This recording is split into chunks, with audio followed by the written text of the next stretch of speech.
you please throw some light on stock churning and stock wealth, like the types of So, portfolios? so stock churning is ideally हम चार तरह के portfolios develop करते हैं, जिसमें हम कहते हैं कि चर्निंग मींस फटाफट घुसे फटाफट निकले, यानी 5% प्रॉफिट आया बाहर निकले। आज की डेट में मैं इसको 5% बोलता हूँ। 2020-21 की मार्केट जब ट्रेंडिंग थी, जब सारे शेयर्स बढ़ रहे थे, तब हम इसको 10% कहते थे कि 10% प्रॉफिट आएगा तो बाहर निकल लेना। चर्निंग मींस चर्न इट, यानी कि चर्न करते रहो। स्विंग का मतलब झूला, स्विंग जैसे झूलते हैं ऊपर की तरफ और नीचे की तरफ, यानी कि स्विंग। तो स्विंग का मतलब फटाफट वो एकदम से 3% देगा, बाहर निकल लेना, यानी 3 से 5% इज स्विंग, 5 से 7% is churning. So churning and swing are two different types of portfolios. फिर एक और होता है पोर्टफोलियो जिसको हम बोलते हैं सिप। नॉर्मली लोग, आपके कई नोन या आप खुद या आपके पेरेंट्स वगैरह क्या करते हैं, म्यूचुअल फंड में पैसा लगाते हैं, सिप करते हैं, यानी कि सिस्टमैटिकली पैसा लगाते रहते हैं। तो हम कहते हैं सिस्टमैटिकली म्यूचुअल फंड में क्यों लगाते हो, इससे अच्छा सिस्टमैटिकली स्टॉक्स में लगाओ, क्योंकि स्टॉक्स में आप डायरेक्ट लगाओगे, आपकी ब्रोकरेज बच जाएगी, जो कि नॉर्मली 0.75%, 1% के करीब ब्रोकरेज बच जाएगी। दूसरा, आपकी एसेट मैनेजमेंट फीस बच जाएगी, अंदाजन 1%। तीसरा, आपका एक्सपेंस रेशियो बच जाएगा, जो म्यूचुअल फंड में एक्सपेंस लगते हैं 1.5 से 2%। चौथा, अगर कंपनी बोनस डिक्लेयर करेगी या डिविडेंड डिक्लेयर करेगी तो आपको मिलेगा, म्यूचुअल फंड में नहीं मिलेगा। ऐसे कुछ 4-5 क्राइटेरिया के कारण हम कहते हैं कि म्यूचुअल फंड में सिप लगाते हो तो इससे अच्छा स्टॉक्स में सिप लगा लो। ये हमारा तीसरा पोर्टफोलियो होता है। चौथा पोर्टफोलियो ऐसा होता है जिसमें लोग कहते हैं कि सर थोड़ा ना लॉन्ग टर्म लगवाया करो।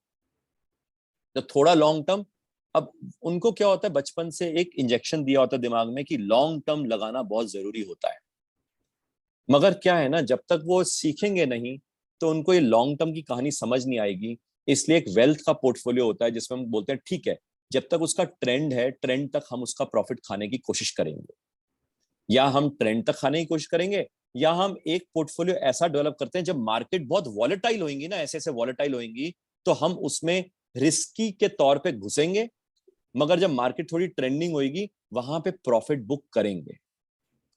यानी कि वेल्थ दो कारण से यूज हो सकता है। पहला, very volatile market, we increase our wealth portfolio, क्योंकि हम उसको एनकैश कब करेंगे, जब मार्केट ट्रेंड में आएगी, जब मार्केट बढ़नी शुरू होगी। दूसरा तरीका क्या हो सकता है, दूसरा तरीका ये है कि अगर ट्रेंड में है तो उसकी पूरी जर्नी खाएंगे, हम 5% पे नहीं निकलेंगे। हो सकता है वो 20% तक ऊपर जाएगा, तो हम हो सकता है 17-18% की प्रॉफिट की जर्नी पूरी खाएंगे। हम 5% के प्रॉफिट में नहीं निकलेंगे, हम जल्दी नहीं निकलेंगे। ये दो फीचर्स होते हैं स्टॉक वेल्थ के। तो मतलब स्टॉक मतलब बाकी का स्टार्टिंग का 3 अच्छे से समझ गया, बट स्टॉक वेल्थ में जैसे लॉन्ग टर्म के लिए अगर हमें इन्वेस्ट करना हो तो या तो मार्केट वोलेटाइल हो तब हम इन्वेस्ट कर देंगे, या फिर अगर ट्रेंड में है तो फिर इन्वेस्ट करके, मतलब वो लास्ट वाला point can you please repeat it? Stock wealth में दो चीजें होती हैं, आइदर वन और बोथ भी हो सकता है।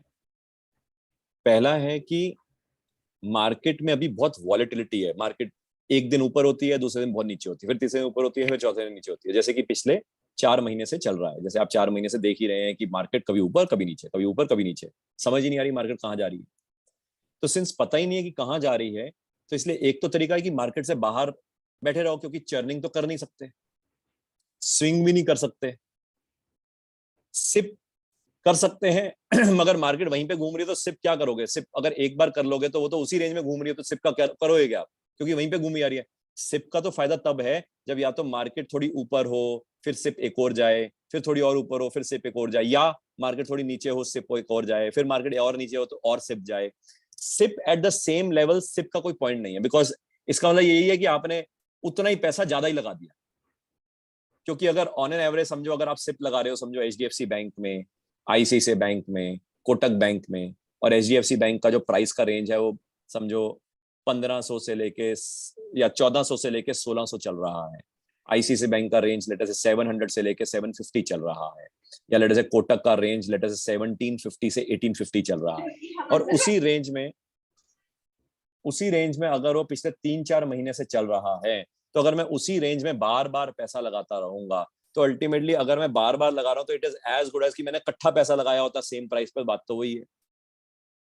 तो इसलिए सिप का फायदा तब होता है जब मार्केट वॉलेटाइल हो, ट्रेंडिंग ना हो, मगर नीचे की तरफ हो तो बहुत बढ़िया, यानी कि नीचे टूटते जा रही हो तो बहुत बढ़िया, ऊपर बढ़ती हो तो भी बढ़िया, मगर अगर ऐसे वॉलेटाइल हो तो उसमें सिप का फायदा नहीं है, क्योंकि it is as good as आप बार बार पैसा उसी रेट पे लगाई जा रहे हो।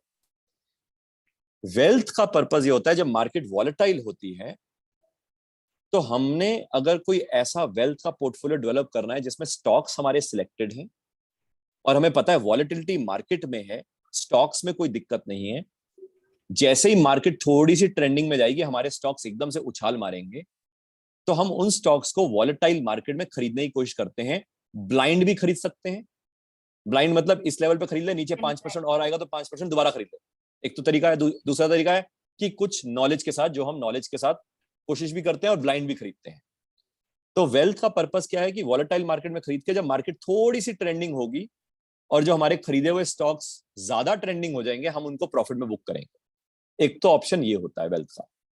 दूसरा ऑप्शन ये होता है कि जब मार्केट में, सो पहला वाला ऑप्शन समझ आ गया वेल्थ का, वॉलेटाइल मार्केट में आप खरीदेंगे। दूसरा ऑप्शन ये होता है कि आपने एक शेयर खरीदा, चर्निंग में तो आप 5% में निकल जाते, स्विंग में आप 3% में निकल जाते, मगर वो शेयर हो सकता है 25% ऊपर चला गया। तो जब तक उस शेयर में रिवर्स होने का सिग्नल नहीं आता आप बैठे रहो, यानी जब तक वो रिवर्स का सिग्नल नहीं देता बैठे रहो ना, क्यों निकल रहे हो 5% लेके, जब रिवर्स का सिग्नल देगा तो निकल जाएंगे।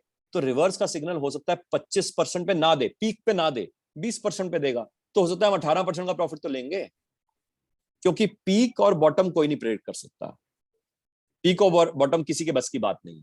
मगर हम ये कोशिश जरूर कर सकते हैं कि पीक ना सही मगर बाइंग के आसपास की जोन कहां पे खत्म हो रही है वहां तक निकल जाएंगे, यानी बाइंग जोन के आसपास, पीक नहीं, बाइंग जोन के आसपास। तो यानी कि वेल्थ दूसरा फायदा कब होता है, तब फायदा होता है जब आप उसका पूरा ट्रेंड खाना चाहते हैं। तो ये दो कारण से आप स्टॉक वेल्थ का पोर्टफोलियो बनाने की कोशिश करते हैं।